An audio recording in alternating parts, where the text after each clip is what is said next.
Welcome back, everybody. Thank you so much for sitting through that break. I appreciate your patience.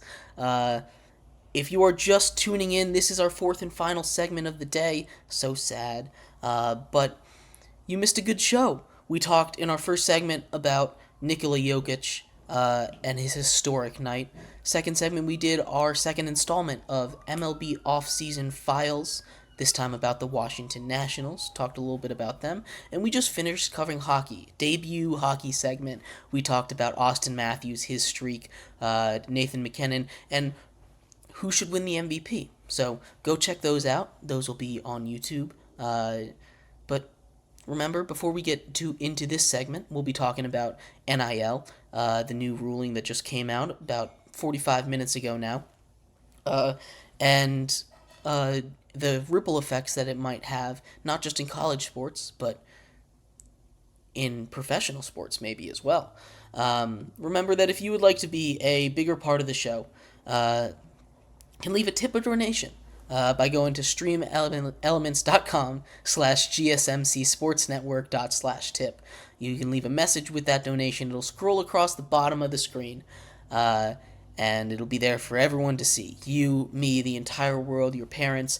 Leave a message. All your friends will see it too. Again, that's streamelements.com/GSMCSportsNetwork./tip.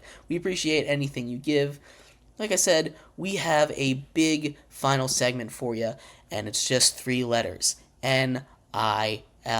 NIL is the biggest story in college sports right now.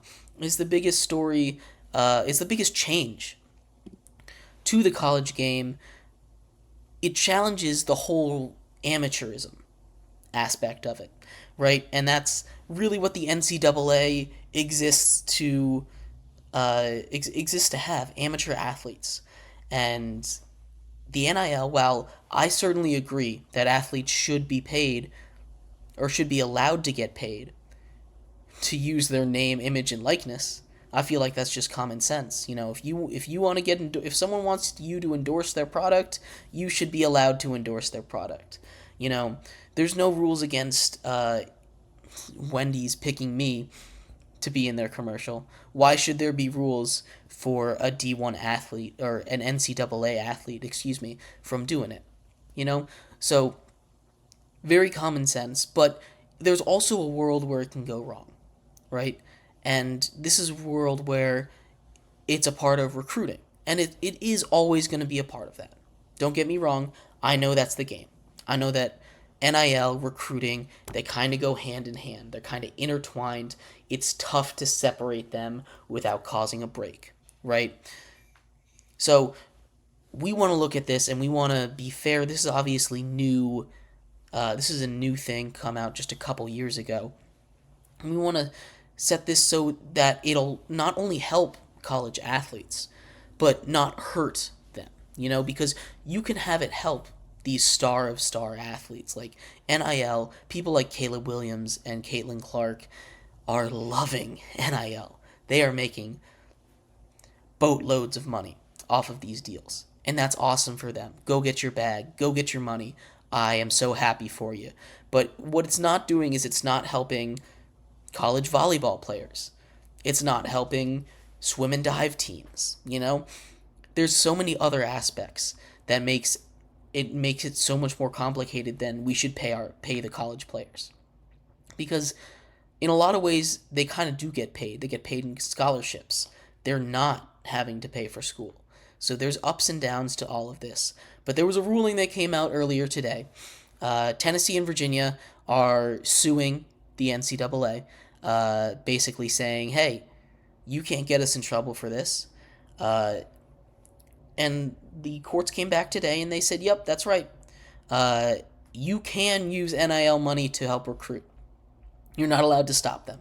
Now, this is just an injunction. It's not a final ruling. It's just going to stop them from punishing teams like Tennessee who got slapped with this exact issue. It basically says that boosters can go and talk to prospects now and help recruit them, which is a double-edged sword. You want NIL to help benefit these athletes. You want them to get the money that they deserve for putting their bodies on the line, for performing, entertaining us, doing a sport that we all love. You know, so much fun to watch, so much joy is brought by them playing these sports that they love. They deserve to be able to get paid. Now, when it comes to the question of do they deserve a salary, that's a little bit of a different question. Name and image likeness is not a program that pays every single athlete. It isn't. It's not supposed to be like that, and I don't think it should work like that. What name, image, likeness does is it allows these guys to go star in commercials. It allows them to sign autographs and sell it. It allows them to control the use of their own personal name, their own likeness, stuff that any other person in their right mind would be mad if they weren't able to control. You know, so we're looking at, it's a very complicated issue, right? It's not something that's black and white. Oh, give them money, that's it.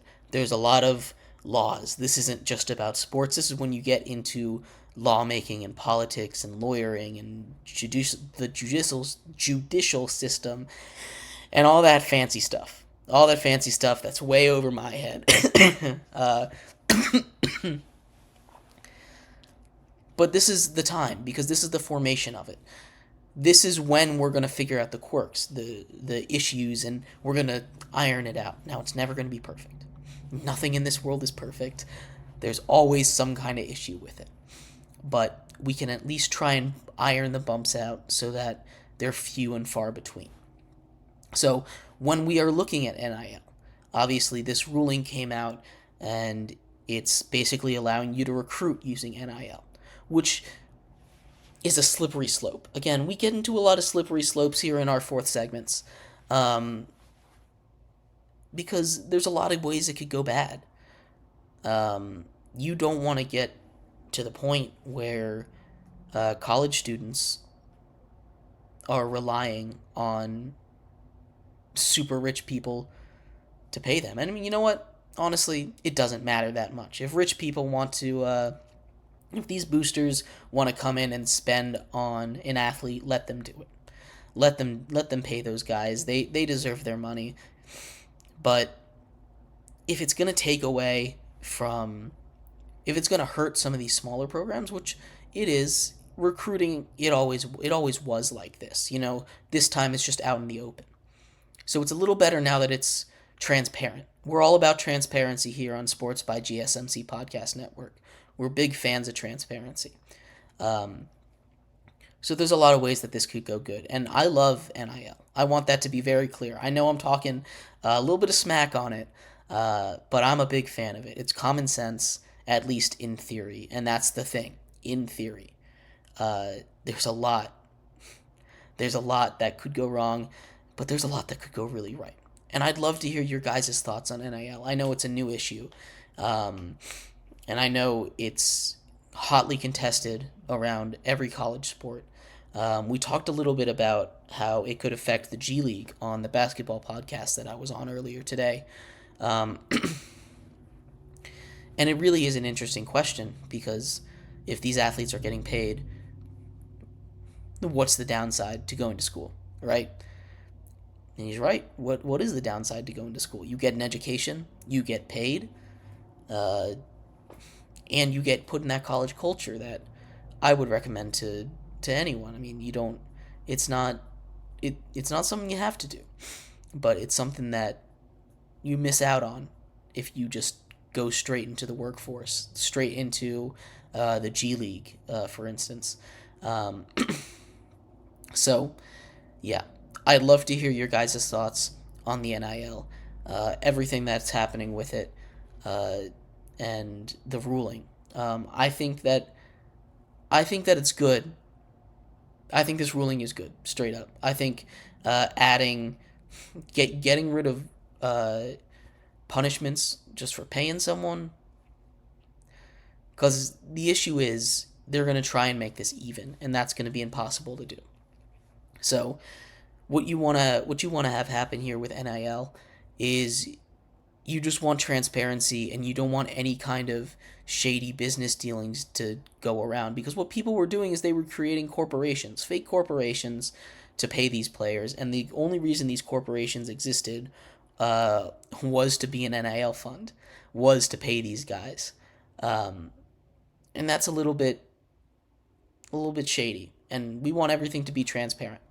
So anything that increases the level of transparency, everyone knows where this money is coming from, everyone knows how much they're getting. Well, that's not as important, but they know that they're getting some, and that they're allowed to do what they want with their name and their image and their likeness is the most important thing. So that's where I stand on this issue. Like I said, I'd love to hear what you have to, what you guys have, what your thoughts are on all this. But thank you, everybody, so much for tuning into today's episode of Sports by GSMC Podcast Network. In the future, if you would like to be an even bigger part of this show, you can go to streamelements.com/GSMC Sports Network /tip, leave a message. We really appreciate it. My name is Jeremy Lapidus, your host of GSMC, so Sports by GSMC Podcast Network. I will see you on Monday. Everybody, have a great weekend. Bye-bye.